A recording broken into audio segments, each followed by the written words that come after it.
अस्सलाम वालेकुम। ये मेरे ईद के दिन का व्लॉग है जो मैं आज अपलोड कर रही हूँ क्योंकि बीच में बिल्कुल भी वक्त नहीं मिला था, इतना ज़्यादा बिजी शेड्यूल था। खैर तो यहाँ पे देखिए 6 बज रहे हैं सुबह के। मैंने आपको बाहर का नज़ारा भी दिखाया है जो कि बहुत अच्छा लग रहा था। और अंदर यहाँ पे ना मेरे शौहर धो रहे हैं गोश्त, क्योंकि जब भी मैं कोई रेसिपी बनाती हूँ ना ये मेरी बहुत मदद करते हैं और गोश्त वगैरह जो धोने का काम होता है ना यही अंजाम देते हैं। और मैंने यहाँ पे देखिए थोड़ा-सा सोचा कि चलो नाश्ता करने के बाद हम लगेंगे काम पे। तो मैंने टोस्ट बना लिए थे, चाय भी यहाँ पे तैयार है। नाश्ता करने के बाद मैं सीधा चली गई थी छत पे, क्योंकि जो हमने अपनी बिरयानी बनाने का जो हमने रखा था ना, हमने छत पे ही रखा था, बड़ा चूल्हा हमने मँगवा लिया था। क्योंकि इस पे क्या होता है ना, बहुत जल्दी बन जाता है खाना। और वक़्त बस ऐसे गुज़र रहा था कि बस हमें पता ही नहीं चल रहा था।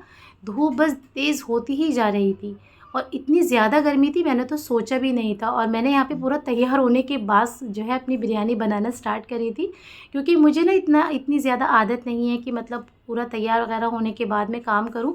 लेकिन ये है ना, देखिए ईद का दिन है और ईद के दिन पे अगर आप तैयार नहीं होते, अचानक से घर में कोई आ जाता है तो अच्छा नहीं लगता है।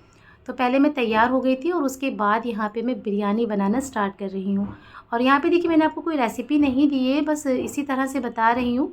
अगर हाँ आपको इसकी रेसिपी चाहिए होगी तो इंशाल्लाह मैं विद डिटेल आपके साथ ज़रूर शेयर करूँगी। तो छत पे मेरे सारे काम हो रहे हैं, जितना भी सामान है ना नीचे से लेके आना पड़ रहा था। और जो मेरे देवर हैं वो भी यहाँ पे बहुत मदद कर रहे थे, मेरे शौहर ने भी काफ़ी मदद की थी।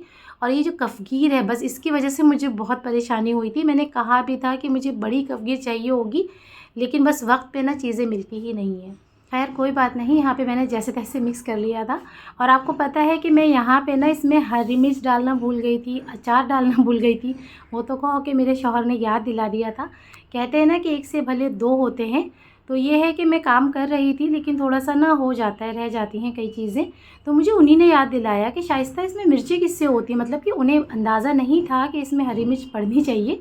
उन्हीं ने मुझसे ऐसे ही पूछ लिया सवाल कि भई शाइस्ता तुमने इसमें मिर्ची तो डाली नहीं है, तो मिर्ची कैसे होंगी? तब मुझे याद आया, अरे मैंने हरी मिर्च तो कट करके रखी थी, लेकिन देखिए मैं डालना भूल गई हूँ। तो ख़ैर उन्हीं ने याद दिला दिया था। उसके बाद मैंने इसमें मिर्ची और अचार जो रह गया था वो डाल के, यहाँ पानी डाल के ना मैंने इसे पकने के लिए रख दिया था। और बस यखनी चढ़ते ही यहाँ बच्चे भी देखिए तैयार हो चुके हैं। और तैयार होने के बाद तो बस भूख लगने ही लगती है। खैर मैंने इनसे कहा कि भाई तुम्हें थोड़ा वेट करना पड़ेगा। और उसके बाद जब मैंने यखनी चढ़ा ली थी ना, तो जब हम काम करते हैं तो पीछे कई चीज़ें ऐसी होती है ना, बहुत ज़्यादा फैलावा होता रहता है। तो जो भी था यहाँ पे सामान ना, इससे मिर्ची वगैरह कट करी थी, ये सब था। तो ये सब ना मैंने एक साइड पे कर लिया था, क्योंकि अल्लाह का शुक्र है मेरी आदत है कि मैं ना काम को समेट के चलती हूँ। ऐसा नहीं कि जब बहुत ज़्यादा फैल जाए उसके बाद साफ़ करूँ। और मेरी अम्मी ने भी मुझे बचपन से यही सिखाया है कि काम को जितना आप समेट के चलोगे, सफाई से करके चलोगे, उतना बेहतर रहता है। तो जितने भी बर्तन थे मैं नीचे ले गई थी और यहाँ पे देखिए मैंने बर्तन भी धो लिए थे। थोड़ा-सा बस ये परेशानी थी कि ऊपर और नीचे करने में ना थोड़ी परेशानी हो रही थी। अच्छा, ईद में ना आप लोगों ने क्या-क्या डिशेज़ बनाई थी वो मुझे ना आप लोग ज़रूर कमेंट्स में बताइएगा। अच्छा लगता है ना सुन के कि भई हमने ये बनाया था, हमने वो बनाया था। खैर देखिए फिर मैं छत पे आ गई थी दोबारा देखने के लिए कि भई गोश्त गला है कि नहीं गला है। और यहाँ पे बस गोश्त गला हो चाहे ना गला हो, लेकिन गर्मी बहुत ज़्यादा थी। एक तो चूल्हे की बहुत गर्मी है, इतना बड़ा चूल्हा है, ऊपर से जो धूप है ना उसमें भी बस तेज़ी बहुत ज़्यादा हो रही है। तो मैंने कहा यहाँ पे गोश्त चेक कर लेते हैं। खैर गोश्त यहाँ पे उस तरीक़े से गला नहीं था, तो मुझे जो है मसाला भी पीसना था, जो मैंने मुरादाबादी मसाला रखा था। मैंने कहा चलो वही पीस लेते हैं नीचे जाके। मैंने अपने शौहर को बोल दिया था कि आप चेक करते रहिएगा यखनी। और यहाँ पे बच्चे भी देखिए तैयार हो चुके हैं और बस ये सोच रहे हैं कि हमें बस जल्दी से खाना मिले, उसके बाद हम घूमने जाएँ। तो ये तैयार हैं यहाँ पे और मेरे शौहर ने भी अपनी क्लिप ले ली है कि भाई हम भी तैयार हो चुके हैं। तो खैर यखनी मेरी तैयार है। यहाँ पे चावल को देखिए 2 घंटे भिगोना था, लेकिन थोड़े से ना 3 से 4 घंटे ये भीग गए थे चावल। ये जो वाइट चावल होते हैं ना, कच्चे चावल की बिरयानी बनाई जाती है। तो ये मैंने यहाँ पे देखिए जितना भी पानी था उसको निकाल लिया है। यखनी मैं आपको दिखाती हूँ, देखिए बहुत अच्छे से पक गई है। इसमें ना मैं बिल्कुल भी पानी नहीं रखती हूँ। अब जो मैंने खुशबू का मसाला बनाया था वो मैंने यहाँ पे डाल दिया है, मतलब कि मुरादाबादी जो बिरयानी का मसाला मैंने अभी बनाया था ना वो मैंने डाला है। और वो डालने के बाद ना पहले मैं गोश्त को अच्छे से भून लेती हूँ। उससे क्या होता है, बहुत अच्छी खुशबू आ जाती है। गोश्त को भूनने के बाद मैंने पानी डाल दिया था। जब पानी में एक बॉयल आया था उसके बाद जो हमने चावल को भिगो के रखा था वो मैंने डाल दिए थे। बस हल्का सा ही मैं इसे मिक्स करूँगी, क्योंकि क्या है ना, क्योंकि चावल बहुत ज़्यादा देर तक भीगे हैं, तो इस वजह से ना इन्हें मुझे ज़्यादा यहाँ पे चलाना नहीं है। बस ये है कि बहुत ज़्यादा देर होती जा रही है। अब मैं चाह रही हूँ कि बस जल्दी से बिरयानी बन जाए, क्योंकि नमाज़ वगैरह भी हो चुकी है। और इस बीच ना मेरे पास देखिए एक मैसेज भी आ गया था, मतलब कि एक वीडियो मुझे सेंड कर दी गई थी। ये रेड अलर्ट था मेरे लिए कि नमाज़ हमारी कंप्लीट हो चुकी है, तो तुम्हारा खाना बना है कि नहीं बना है। तो यहाँ पे एक मैंने क्लिप ये भी ऐड कर दी थी कि जो कि बहुत अच्छी लग रही थी। ईद की नमाज़ हुई, सब ने ईद मुबारक की, गले मिले। यार अल्लाह का शुक्र है कि जब तक मेरे पास ये वीडियो आई थी ना, मेरी जो बिरयानी है वो दम पे थी। बस मुझे उस पर थोड़ा सा जर्दी रंग डालना था, क्योंकि जो ये बिरयानी होती है ना मुरादाबादी बिरयानी, इसमें कलर ज़्यादा नहीं डालते हैं। फिर भी मैंने थोड़ा सा ज़्यादा डाला था, क्योंकि बिल्कुल सफ़ेद सफ़ेद भी अच्छी नहीं लगती है मेरे घर में। और उसके बाद थोड़ा सा तेल ऊपर डाल दिया था, बस मैंने इसको फिर दम के लिए रख दिया था।